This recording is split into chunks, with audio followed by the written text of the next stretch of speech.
যে মানুষ হত্যা করা রব্বে কারীমের কাছে কত বড় অপরাধ, তাহলে পৃথিবীতে কোনো মানুষ অন্যায়ভাবে কুপিয়ে পিটিয়ে গুলি করে পাথর মেরে আঘাত করে জুলুম করে হত্যা করত না। অন্যায়ভাবে মানুষ হত্যা করা এটি কবিরা গুনাহ। শুধুমাত্র মানুষ অন্যায়ভাবে মানুষ হত্যা করে দুনিয়ার স্বার্থে, দুনিয়ার ক্ষমতা স্থায়ী করার জন্য অন্যায়ভাবে অনেক মানুষকে হত্যা করা হয়।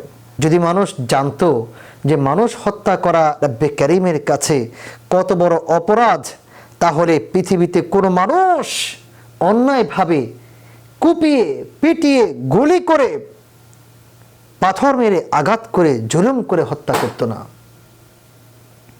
রাসূলুল্লাহ সাল্লাল্লাহু আলাইহি ওয়াসাল্লামের হাদিসের মধ্যে এসেছে, যদি পৃথিবীর সকল মানুষ, জিন জাতি এবং আসমান এবং জমিনের মধ্যে থাকা সকল ফেরেশতারা একত্রিত হয়ে যদি কোনো মানুষ হত্যা করে, একজন মুমিনকে হত্যা করে, আর সেই মুমিনের হত্যার বিচার হিসাবে লা আকাব্বাহুমুল্লাহু ফিন্নার, আল্লাহ রাব্বুল আলামিন পৃথিবীর সব কিছুকে, সকল ফেরেশতাকে, সকল মানব এবং জিন জাতিকে জাহান্নামের মধ্যে নিক্ষেপ করবেন। ওয়ালিয়াদু বিল্লাহ।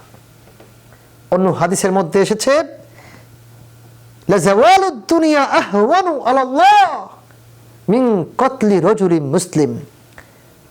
একজন মুমিন মুসলিম হত্যা করাচ্ছে এই পৃথিবীর সব কিছু ধ্বংস করে দেওয়া রব্বে কারীমের কাছে অনেক সহজ। আব্দুল্লাহ ইবনে ওমর রাদিয়াল্লাহু তাআলা আনহু তিনি কাবার কাছে গেলেন। যে কাবায় আমরা হজ করার জন্য যাই, যে কাবার দিকে ফিরে আমরা নামাজ পড়ি, তিনি বলছেন, মা আযামাকি মা আযামা হুরমাতাকি ওয়াল মুমিনু আযামু হুরমাতান ইনদাল্লাহি মিনক।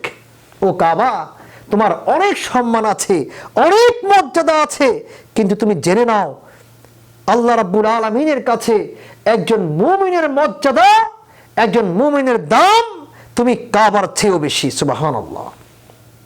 এই জন্য সিবাবুল মুসলিমি ফুসুকুন ওয়া কিতালুহু কুফর। একজন মুসলিমকে, একজন মুমিনকে গালি দেওয়া হচ্ছে ফাসিকি, এবং তাকে হত্যা করা হচ্ছে কুফরি, কাফের হয়ে যাবে, ইসলাম থেকে বের হয়ে যাবে। আল্লাহ রাব্বুল আলামিন আখিরাতে যখন তিনি বিচার কার্য শুরু করবেন, আউয়ালু মা ইউকযা বিহি ইয়াউমাল কিয়ামাহ ফিদ দিমা, প্রথমেই বিচার করা হবে মানুষ হত্যার। অন্যায়ভাবে আপনি কাউকে হত্যা করছেন, অন্যায়ভাবে কোনো ছাত্রের গায়ে আপনি গুলি করছেন, অন্যায়ভাবে কোনো মায়ের বুককে খালি করার জন্য তাকে মারছেন, মনে রাখবেন আপনি মুসলিম থাকবেন না, আপনি কুফরিতে নিমজ্জিত হচ্ছেন। কিয়ামতের মাঠে সর্বপ্রথম আপনার হিসাব হবে এবং আপনাকে জাহান্নামের অতল গভীরে নিক্ষেপ করা হবে।